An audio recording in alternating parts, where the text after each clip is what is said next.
unravel the epic saga of the successor kingdoms to the Western Roman Empire, from the rise of the Ostrogoths to the conquests of the Visigoths. Join us on a historical journey that shaped the course of Europe. Watch the full video, hit like, subscribe, and delve into the captivating legacy of these kingdoms. Successor kingdoms to the Western Roman Empire. The Germanic peoples who had invaded the Roman Empire over the course of the 5th century had, by the early 500s, established a set of kingdoms in what had been the Western Empire. The Vandals ruled North Africa in a kingdom centered on Carthage, a kingdom whose pirates threatened the Mediterranean for nearly 80 years. The Visigoths ruled Spain in a kingdom that preserved many elements of Roman culture. In Italy, the Roman general Odovacar had established his own kingdom in 476 before being murdered by the Ostrogoth king Theodoric, who established a kingdom for his people in Italy, which he ruled from 493 to his death in 526. Vandal, Visigoth, and Ostrogoth peoples all had cultures that had been heavily influenced over decades or even centuries of contact with Rome. Most of them were Christians, but, crucially, they were not Catholic Christians, who believed in the doctrine of the Trinity, that God is one God but three distinct persons of the Father, the Son, Jesus Christ, and the Holy Spirit.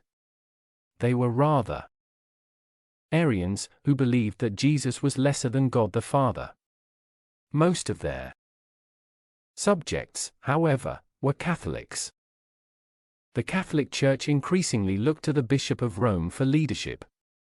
Over the 5th century, the Bishop of Rome had gradually come to take on an increasing level of prestige among other bishops.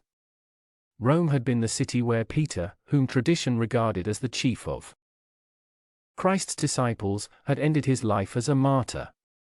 Moreover, even though the power of the Western Roman Empire crumbled over the course of the 400s, the city of Rome itself remained prestigious.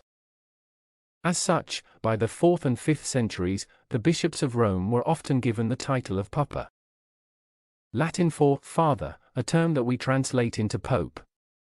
Gradually, the popes came to be seen as having a role of leadership within the wider church, although they did not have the monarchical authority that later popes would claim. In the region of Gaul, the Franks were a Germanic people who had fought as mercenaries in the later Roman Empire and then, with the disintegration of the Western Empire, had established their own kingdom. One key reason for the Frankish kingdom's success was that its kings received their legitimacy from the Church, in the same way that the Christian Church had endorsed the Roman emperors since Constantine, and, in return, these emperors supported the Church. The Frankish kings took up a similar relation with the Christian religion. King Clovis, 481 to 509, united the Franks into a kingdom, and, in 496, converted to Christianity. More importantly, he converted to the Catholic Christianity of his subjects in post-Roman Gaul. This would put the Franks in sharp contrast with the Vandals, Visigoths, and Ostrogoths, all of whom were Arians. In none of these kingdoms, Visigothic, Ostrogothic, Frankish, or Vandal, did the Germanic peoples who ruled them seek to destroy Roman society. Far from it. Rather, they sought homelands and to live as the elites of the Roman Empire had done before them. Theodoric, the king of the Ostrogoths, 493 to 526, had told his people to obey Roman customs and clothe themselves in the morals of the toga. Indeed, in the generations after the end of the Western Empire, in the late 400s, an urban, literate culture continued to flourish in Spain, Italy, and parts of Gaul. The Germanic peoples often took up a place as elites in the society of what had been Roman provinces, living in rural villas with large estates. local elites shifted their allegiances from the vanished Roman Empire to their new rulers. In many ways, the situation of Western Europe was analogous to that of the successor states of the Han dynasty, such as northern Wei, in which an invader took up a position as the society's new warrior aristocracy, see Chapter 4.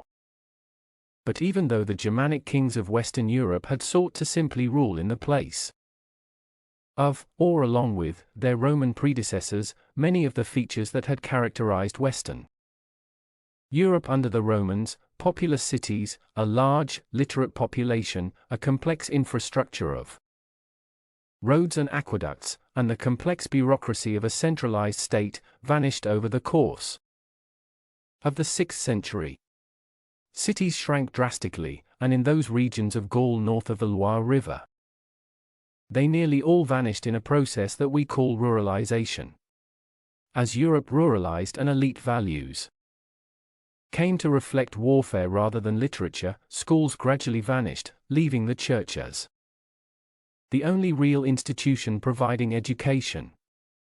So too did the tax-collecting apparatus of the Roman state gradually wither in the Germanic kingdoms. The Europe of 500 may have looked a lot like the Europe of 400, but the Europe of 600 was one that was poorer, more rural, and less literate.